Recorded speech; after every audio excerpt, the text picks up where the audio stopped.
ভারতের রাজধানী দিল্লির সীমান্ত অভ্যন্তরীণ নিরাপত্তা নিশ্চিতের নামে চলতি 2025 সালে রেকর্ড সংখ্যক 2200 জন ব্যক্তিকে বাংলাদেশি অনুপ্রবেশকারী তকমা দিয়ে বাংলাদেশে পাঠিয়ে দিয়েছে দিল্লি পুলিশ। ভারতের সংবাদ মাধ্যম টাইমস অফ ইন্ডিয়ার এক প্রতিবেদনে এই চাঞ্চল্যকর তথ্য উঠে এসেছে, যেখানে দেখা গেছে যে বিগত বছরগুলোর তুলনায় এই সংখ্যা নাটকীয়ভাবে বৃদ্ধি পেয়েছে। 2024 সালে যেখানে মাত্রা ছিল মাত্র 14 জনকে এবং 2023 সালে 5 জনকে ফেরত পাঠানো হয়েছিল, সেখানে এক বছরের ব্যবধানে এই সংখ্যা 2000 ছাড়িয়ে যাওয়াকে নজিরবিহীন ও উদ্দেশ্য প্রণোদিত বলে মনে করছেন বিশ্লেষকরা।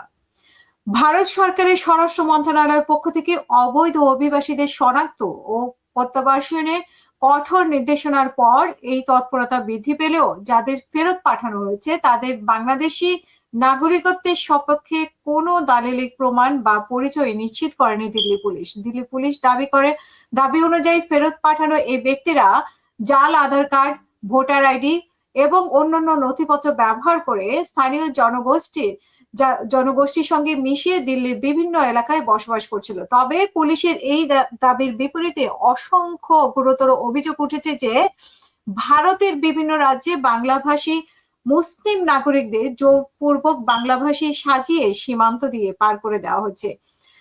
বিশেষ করে পশ্চিমবঙ্গের বীরভূম এবং আসামের একাধিক ঘটনা দেখা গেছে। বৈধ ভারতীয় আধার কার্ড এবং নাগরিকত্বের প্রমাণ থাকা সত্ত্বেও পুলিশ অনেককেই বাংলাদেশে ঠেলে দিয়েছে। সমালোচকরা বলছেন যে বিজেপির সরকার তথাকথিত এই অনুপ্রবেশ ইস্যুকে রাজনৈতিক হাতিয়ার হিসেবে ব্যবহার করছে এবং কোনো ধরনের বাজ বিচার ছাড়াই কেবল ভাষার ভিত্তিতে সাধারণ মানুষকে লক্ষ্যবস্তু করেছে।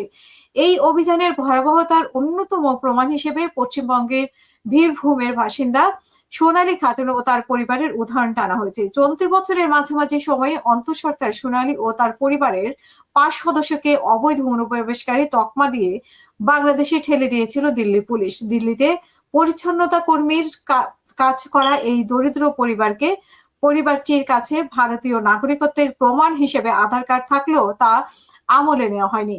প্রায় 4 মাস বাংলাদেশে চরম দুর্ভোগ পোহানোর পর অবশেষে বিচারিক আদেশের প্রমাণিত হয় যে তারা জন্মসূত্রে ভারতীয় নাগরিক এবং চলতি মাসের শুরুর দিকে তারা ভারতে ফেরত যেতে সক্ষম হন। এই ঘটনায় দিল্লি পুলিশের দাবির সত্যতাকে বড় ধরনের প্রশ্নের মুখে দাঁড় করিয়েছে।